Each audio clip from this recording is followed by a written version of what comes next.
जय सिया राम, राधे राधे। कैसे हो आप सब? आई होप आप सब अच्छे होंगे। रावण के साथ युद्ध के बाद कहाँ गई विशाल वानर सेना? क्या हुआ उसका फिर? व्हाट हैपेंड टू वानर सेना आफ्टर रामायण? आइए जानते हैं। भगवान राम ने रावण को मुकाबला विशाल वानर सेना के साथ किया था। इस सेना में 1,00,000 वानर सैनिक थे। युद्ध में राम की जीत के बाद वानर सेना का क्या हुआ, वह कहाँ गई, जानते हैं इसके बारे में। आइए। भगवान राम जब युद्ध करने के लिए लंका पहुंचे, उन्होंने रावण की मजबूत सेना के खिलाफ युद्ध शुरू किया। तो उनकी सेना में वानर थे और ये सब उस समय के लिहाज में एकदम नई तरह की सेना थी। इससे पहले ये सेना कभी किसी युद्ध में नहीं गई थी। राम ने दक्षित किया था कि रावण की ये सेना के खिलाफ वानर सेना बहादुर से लड़ी। युद्ध में जीत के बाद ये लंबी चौड़ी सेना कहाँ चली गई, इसका कोई जिक्र क्यों नहीं मिलता? वाल्मीकि रामायण के अनुसार श्री राम रावण युद्ध में वानर सेना की महत्वपूर्ण भूमिका थी। सवाल यह है कि जब श्री राम ने युद्ध जीत लिया, वह इसके बाद अयोध्या आ गए और तो वानर सेना क्या हुआ? इस वानर सेना को नेतृत्व करने वाले उस समय के महान योद्धा सुग्रीव और अंगद का क्या हुआ?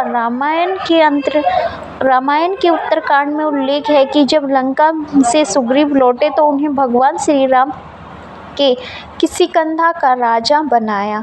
बाली के पुत्र अंगद को युवराज, इन दोनों ने मिलकर वहां कई सालों तक राज किया। श्री राम रामायण युद्ध में योगदान देने वाली वानर सेना सुग्रीव के साथ ही वर्षों तक रही, लेकिन इसके बाद अपने साथ शायद ही कोई बड़ी लड़ाई लड़ी होगी। वानर सेना के अहम वीर बाद में अहम पदों पर रहे। हालांकि इस वानर सेना में अहम पदों पर रहे सभी लोग किष्किंधा में अहम जिम्मेदारियों में जरूर रहे। वानर सेना में महत्वपूर्ण योगदान देने वाले नल नील कई वर्षों तक सुग्रीव के राज में मंत्री पद पर सुशोभित रहे। तो युवराज अंगद और सुग्रीव ने मिलकर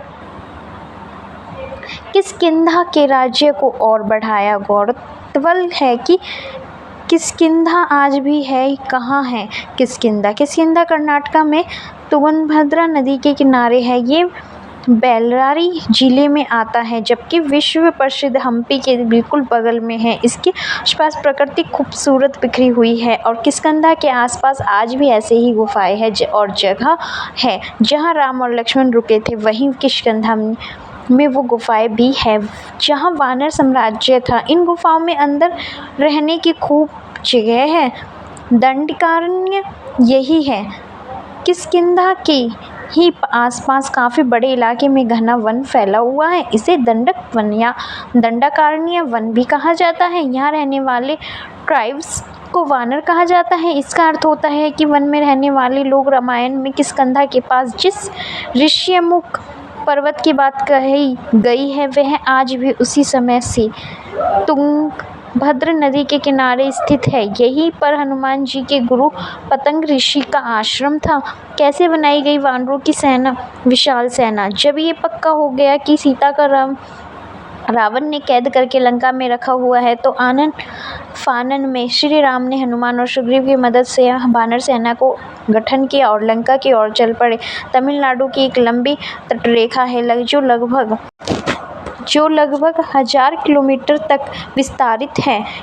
कोडिकराई समुद्र तट वेलांगनी के दक्षिण में स्थित है, जो पूर्व में बंगाल की खाड़ी और दक्षिण में पालक स्टेट में घिरा हुआ है, और यहाँ श्री राम की सेना ने पड़ाव डाला। श्री राम ने अपनी सेना को कोडिकराई में इकट्ठा करके सलाह मंत्रणा की। इसी सेना की मदद से लंका तक के लिए पुल बनाया। इसी वानर सेना ने फिर रामेश्वर की ओर कूच किया, क्योंकि पिछली जगह में समुद्र पार होना मुश्किल था। श्री राम ने रामेश्वर के आगे समुद्र में वह स्थान ढूंढ निकाला जहां से आसानी से श्रीलंका पहुंचा जा सकता है। इसके बाद विशालकर्मा के पुत्र नल और नील की मदद से वानरों ने पुल बनाना शुरू कर दिया।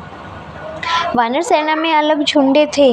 वानर सेना में वानरों के अलग अलग झुंड थे। हर झुंड का एक सेनापति था, जिसे युद्धपति कहा जाता था।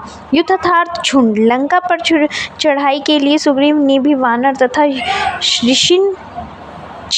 सेना का प्रबंध किया। बताया जाता है कि वे वानर सेना जुटाई गई थी, ये संख्या में करीब 1 लाख के आसपास थी। ये कई राज्यों से में मिलकर बनी हुई सेना थी। ये सेना राम के कुशल प्रबंध और संगठन का परिणाम थी। विशाल वानर सेना छोटे-छोटे राज्यों की छोटी-छोटी सेना व संगठन जैसे किष्किंधा, कोल, भील, रिच और वनों में रहने वाली रहवासियों आदि का संयुक्त रूप था। फिर से ये सेना अपने-अपने राज्यों के अधीन हो गई। माना जाता है कि लंका विजय के बाद ये विशाल वानर सेना फिर अपने-अपने राज्यों में अधीन हो गई, क्योंकि अयोध्या की राजसभा में राम ने राज्याभिषेक के बाद लंका और किष्किंधा आदि राज्यों को अयोध्या के अधीन करने के प्रस्ताव को ठुकरा दिया था।